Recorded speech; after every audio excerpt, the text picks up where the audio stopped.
Unity Immunity lecture today.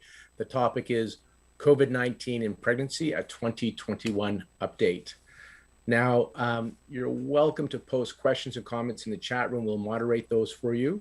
Just before we get started, I always like to do a little bit of housekeeping to get you up to date on what's happening. So this is our resource page. You can get to this from any page on Healthy Seminars. There's the resource page.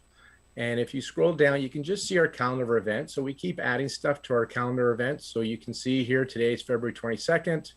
On Wednesday, we're doing a replay of Lillian Bridges' metal ox year. Since it's the Chinese New Year, we're at the end of that 2-week celebration period. We thought we'd do a replay of that one.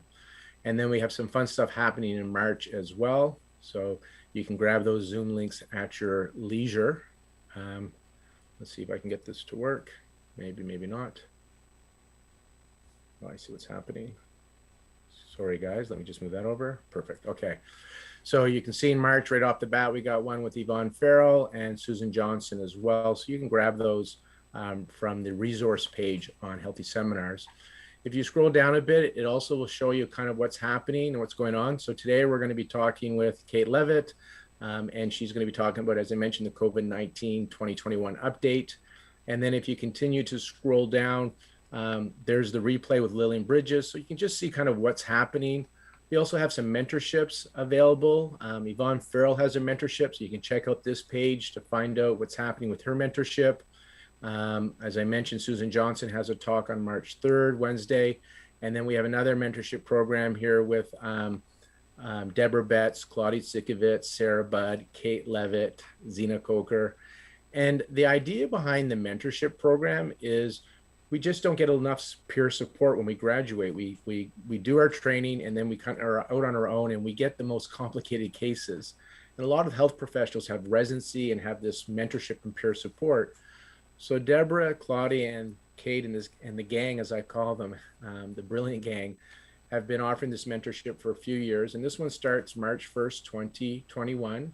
So registration's open now, and they'll allow you to keep registering until the end of March, and then it's closed for that 10-month period, because then they're in their office hours and you'll just miss too much. And it's just an opportunity to have that peer support amongst each other, and then to have some of that expertise from people that have done research in the area and have lots of clinical experience in treating women during pregnancy, birth, and postpartum. As I mentioned, Yvonne Farrell also has a mentorship program. So I wanted to let you know that you can check out the resource page. It lets you know what's happening. If there's any sales like we have now, it'll be on that page as well. So our on-demand recorded courses are on sale for 30% off. The sale got extended until February 28th, 2021. The coupon code is CNY21. If you click on that link, it will take you to our sales page, and you can find out more about what's going on there as well. I just got to move something else out of the way here. This is what I was trying to do. So it'll take you to the Ox page, and you can just see kind of what some of the special deals are. But all the on-demand recorded courses are on sale now. Now, if you miss a live webinar from our Community Immunity series, because they're free during the live webinar. So right now, this is free for you to access. Once this is over, the recording goes into our community library, and that's here. And you have to have a subscription to watch any recordings. And we have 180 some odd plus as of February 22nd, 2021, and we keep adding to it. We've taken the last 10 years of our recordings from Healthy Seminars, from the free stuff we did on ProD, and from when we were called Medagogy. We put them all in there. So there's some amazing lectures that go back over 10 years. And again, these are for the love of learning. There's no CEUs with these. They're short lectures just for the love of learning. And you can get to that from the community library on Healthy Seminars. So I just want to let you know that's available to you. And I also want to let you know that Kate Levett has an on-demand course that's on sale right now. So if you want to learn more from Kate, her course is on sale 30% off until February 28, 2021. And that coupon is CNY. And she's got so many great, as you can see in that little image here, so many great little video demos. So you can check out her online course. Just go to Healthy Seminars site and you can find her there. All right, I want to do also our disclaimer. I just want to remind you that today's lecture is not for CEUs. It is for educational purposes only. It is not intended to be medical advice. If you have a health condition, please seek out a healthcare provider. Again, it's not intended to be medical advice. It should not be interpreted as medical advice. This is for educational purposes only. All right, let's get Kate's slides up, and I'll just briefly let you know Kate Levett's from a different hemisphere. She's over in Australia. She's an acupuncturist. She has her master's degree in research and epidemiology, and she also did her PhD at NICOM Research Institute at Western Sydney University. Her subject of her PhD was in the development, delivery, and evaluation of an antenatal education program that used non-pharmacological pain relief methods to manage labor, such as acupressure for the management of labor. Kate, please give a little bit of an introduction if you are. Unmute yourself, and we're all ears. Everybody else, please post any questions, comments in the chat, and we'll capture that for the Q&A. When Kate has done her lecture, we'll have a Q&A, and her and Deborah also will be available to answer questions about the MAPS program, that mentorship program that Kate, Claudia, Deborah, Sarah, and Zena are doing. It's all you. Thanks, Lorne, and hi, everyone. Pleased to be joining you from sunny Sydney this morning. And please do stay with us afterwards when Deborah and I can just give you a little bit of an update about the MAPS program, which is just a brilliant mentoring program that Deborah and Claudia started up and that we've joined, and it's a really great program. We're very pleased if anyone wants to ask questions about that, and we'll talk about that at the end. And then part of the MAPS program updates for conditions during pregnancy and including COVID. So this is possibly where this talk has originated from through this MAPS program. So I'm just going to today, I'll introduce myself briefly. I'm currently a senior research fellow at the University of Notre Dame in Australia at the School of Medicine. And but I had, as Lorne has mentioned, I did my PhD at the NICOM Research Institute at Western Sydney University, where I'm currently an adjunct there. So I mainly focus on research mentoring, with a particular focus on maternal health and maternal epidemiology, and then acupuncture for in the context of pregnancy and birth. So, talking about COVID in pregnancy, this is an update and current as of 2021, but as we've seen over the last 12 months, things have changed significantly. And I'm just going to talk a bit today, if this will move on.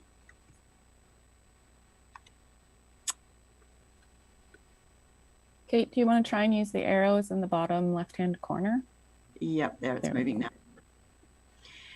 So we're just going to briefly run through telehealth options for pregnancy, and then some of the evidence and guidelines around COVID-19 from the peak bodies within different countries, updated information for this year, current findings from research data about COVID-19 in pregnancy and the implications for women and newborns, what support we can offer during pregnancy, and then also a little bit of animal studies, what's happened with the animal data, showing some acupuncture treatments for COVID.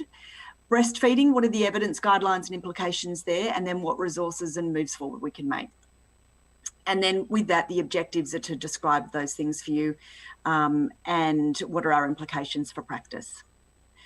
So really reaching out to women, we're continuing to see a lot of telehealth moving on, and women just really want accurate information, reassurance, practical tools and advice, but in particular contact. So we want to maintain contact during pregnancy. And we know from the WHO that that when women receive less contact during pregnancy, their outcomes are likely to be poorer. So we can contribute to that by ensuring that any of our clients or previous clients have access to telehealth, and we can point them in the right directions for services required.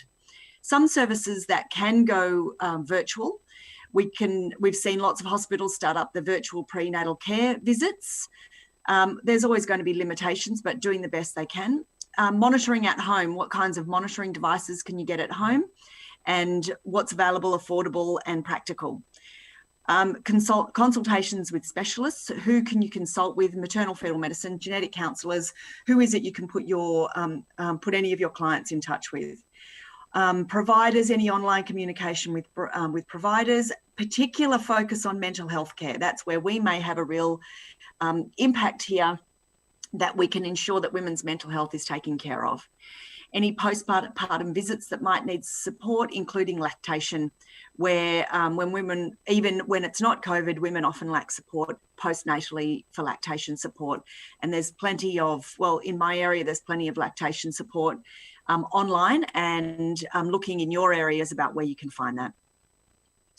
But just thinking about the main aim of the game is to increase oxytocin, and that is one of our main hormones among some other neurotransmitters that really enhance well-being. It's known as the love hormone or the cuddle hormone, and it's the thing that bonds us together. And we're all seeing a real lack of that during COVID shutdowns, and people are reporting record levels of loneliness, and that in particular physical touch has been really declined. Well, obviously physical touch has decreased, and people are really suffering from that. There was an interesting article in The Economist on the weekend about the lack of physical touch and what that's doing to people, and how we really need that for our survival. It's the only one of our senses that is required for survival. And oxytocin in particular is at its absolute peak just after the birth. And when the mother and baby are bonding, this is happening. And so this is where oxytocin is at its, all-time lifetime high. And we are hoping that we're able to bridge some of that gap where people are not feeling touch and not getting adequate amounts of touch over telemedicine by a few little tricks that may help to bridge that hormonal gap. So things like eye contact. When we look directly into the camera, people feel as if they are receiving eye contact, and that there's a release of oxytocin. And also through hearing someone's voice, there's a release of oxytocin, and it's better than text messaging or emails. So they've done a nice little experiment with teenage girls where they underwent a mildly anxiety-provoking experience. One group of girls was able to phone their mums, one group of girls was able to text their mums, and one group of girls got nothing. And they found that the girls who were able to phone their mothers were, their anxiety, their cortisol levels went down and their oxytocin went up mildly, but significantly higher than the other two groups. So really keeping in mind the sound of someone's voice and the mutual gaze that we might still be able to get over telemedicine is important. So look for opportunities for connection, particularly with any pregnant clients that you have. So the current evidence still suggests from the Australian government that we look at the differences between COVID-19, cold and flu, and what are the different symptoms. We're seeing that when the current onset of symptoms, 1 to 2 weeks later, we're seeing that there's symptoms in the lungs, which I'll get onto a little bit later. In 88% of infected people, we're seeing a fever, 68% a dry cough, fatigue in 38, and shortness of breath in 19 symptoms. In young people, especially, we're seeing mild or no symptoms whatsoever. But we're also seeing that the virus is detectable in stools, and so and people are presenting to hospitals with gastrointestinal symptoms, and so that may also be a symptom of COVID-19. A year ago, back at the beginning, it doesn't feel like a year. It's the slowest, fastest year of all time, 2020. We thought back then that there was no evidence of risk that in pregnant women. That there was no increased risk like we saw in the SARS virus, and that there was limited evidence of vertical transmission from mum to baby or during pregnancy or during the birth. There were 4 babies at this time last year who were swabbed for COVID-19, and they found positive antibodies but negative PCR. It was negative for amniotic fluid testing, cord blood, vaginal secretions, or breast milk. There was no evidence of increased that cesarean sections or inductions of labour reduced any kind of risk of vertical transmission, but it didn't increase safety, but it did increase time in hospitals. And hospitals, we know, is where people pick up viruses because that's where sick people are. So limiting time in hospitals seemed to be the important thing. But what we're seeing now is that pregnant women and recently pregnant women, they're less likely to manifest COVID-19 related symptoms, mainly because they're often young and healthy, and they're less likely to exhibit fever and myalgia, but they are potentially more likely to need intensive care treatment for COVID-19 compared to non-pregnant counterparts, age-matched counterparts. And we're seeing that that exists mainly for women who have pre-existing comorbidities, where there are risk factors for severe COVID-19, and they include high maternal age, increased body mass index, and we're seeing increased preterm birth rates for women infected with COVID-19, but we're seeing reduced risk of preterm birth in the general pregnant community. So the current evidence suggests that in a study from the Brigham and Women's Hospital, where they examined over 400,000 women who were hospitalised for childbirth over an 8-month study period, they found that 1.6% of them had COVID-19. So over 6,300 women were positive for COVID-19. And they compared the symptoms and the course of the disease to age-matched women or pregnancy-matched women who did not have COVID-19, and there were over 400,000 of those. So the women with COVID-19 were often younger, more often to be Black or Hispanic, and with diabetes and obesity. And obesity was defined as over 30 BMI. So these 6,380 women gave birth, and 98.9% of them were discharged home. During the time, 3.3% of them required intensive care. So 212 women required intensive care. And of those, 86 needed mechanical ventilation. And sadly, 9 of those women also died in hospital. So while there's a low mortality rate, it's still significantly higher in women who have COVID-19 than in those without. And it's in epidemiological terms, per 100,000 women, we're seeing that 141, there was a death rate of 141 per 100,000 versus 5 per 100,000, which is about the average in developed nations. What we're also seeing too in women who have COVID-19, where there's a severe course of events, that there's an increased risk of myocardial infarction and venous thromboembolism. We're seeing for MIs a 0.1% risk versus 0.004 in a non-COVID pregnant population. And for VTEs, we're seeing 0.2 versus 0.1. So it's a doubling of risk, but it's still only 0.1 to 0.2. But it's a significantly higher risk of having venous thromboembolism, which is what we're seeing, an interesting increase in various ways, which I'll come to in a little bit. COVID-19 was associated with higher odds of preeclampsia, preterm birth in that population, but not stillbirth, which is, there is an increased risk, a 23% increased risk, but it was not statistically significant. As you can see, the confidence interval crosses 1. And that may be a function of the small, the very small sample size of women who were, who did experience stillbirth. But as numbers increase, we'll be able to get a better estimate of that. But the precision of that estimate is low because of the low sample size.